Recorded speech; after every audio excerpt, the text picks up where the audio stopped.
ನೊಣವಿನಕೆರೆಯ ಸುತ್ತಮುತ್ತಲಿನ ರೈತರು ಈವರೆಗೂ ಲಕ್ಷಾಂತರ ಜನರಿಗೆ ಭತ್ತ, ರಾಗಿ, ತೆಂಗು, ಅನೇಕ ತರಕಾರಿಗಳನ್ನು ಬೆಳೆದು ಅನ್ನದಾತರೆನಿಸಿಕೊಂಡಿದ್ದಾರೆ.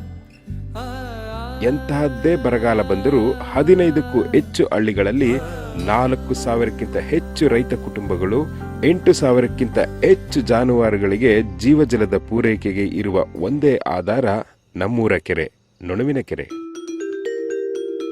ಕೇವಲ 5-10% ನೀರು ಬೇಸಿಗೆ ಈ ಬಡಿತಕ್ಕೆ ಹಾವಿಯಾದರೆ ಬಸ್ತಿಹಳ್ಳಿ, ಚಿಗ್ಗಾವೆ ಮತ್ತು ಎಡೆಹಳ್ಳಿ ರೈತರ ಸ್ಥಿತಿ ಹೇಳತೀರದು. ಈ 3 ಹಳ್ಳಿಗಳ ರೈತರ ಬೆಳೆಗಳಿಗೆ ನೀರು ಪೂರೈಕೆ ಆಗಲಾರದು.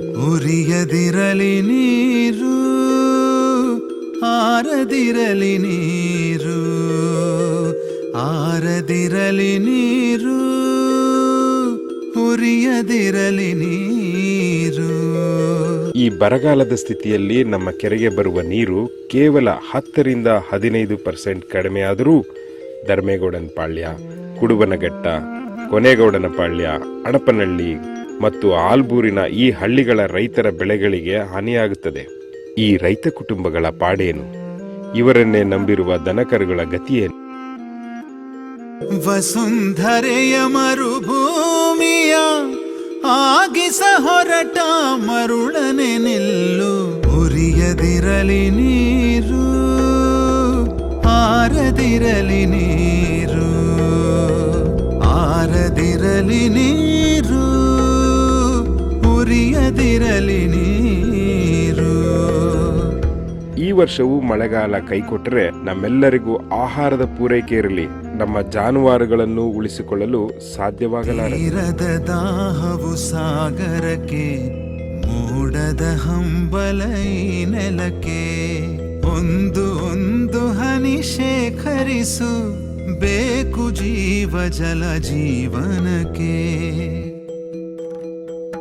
ಇಂತಹ ಸಂದರ್ಭದಲ್ಲಿ ನೊಣವಿನಕೆರೆಯಿಂದಲೇ ನಗರವಾಸಿಗಳಿಗೆ ನೀರು ಸರಬರಾಜಾದರೆ ಈ ಕೆರೆಯ ನೀರನ್ನೇ ಅವಲಂಬಿಸಿಕೊಂಡಿರುವ ಸಾವಿರಾರು ರೈತ ಕುಟುಂಬಗಳಿಗೆ ಆಧಾರವೇನು? ದನ ಕರುಗಳು ಮೇವು ಮತ್ತು ಕುಡಿಯುವ ನೀರಿಗೆ ಪರದಾಡಬೇಕಾಗುತ್ತದೆ. ಸ್ವಾರ್ಥದಿಂದ ವಿನಾಶವನ್ನು, ಸ್ವಾರ್ಥದಿಂದ ವಿನಾಶವನ್ನು ಮಾಡಲು ಹೊರಟ ಮರುಳನೆ ನಿಲ್ಲು.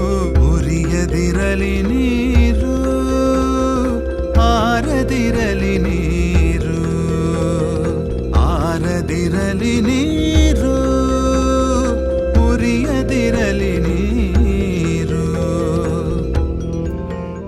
ಈವರೆಗೂ ನಗರವಾಸಿಗಳಿಗೆ ಅನ್ನ, ಹಾಲು, ತರಕಾರಿ ಪೂರೈಸುತ್ತಾ ಬಂದ ನಮಗೆ ಇರುವ ನೀರನ್ನು ಕಸಿದು ಮೋಸ ಮಾಡುವುದು ಸರಿಯೇ?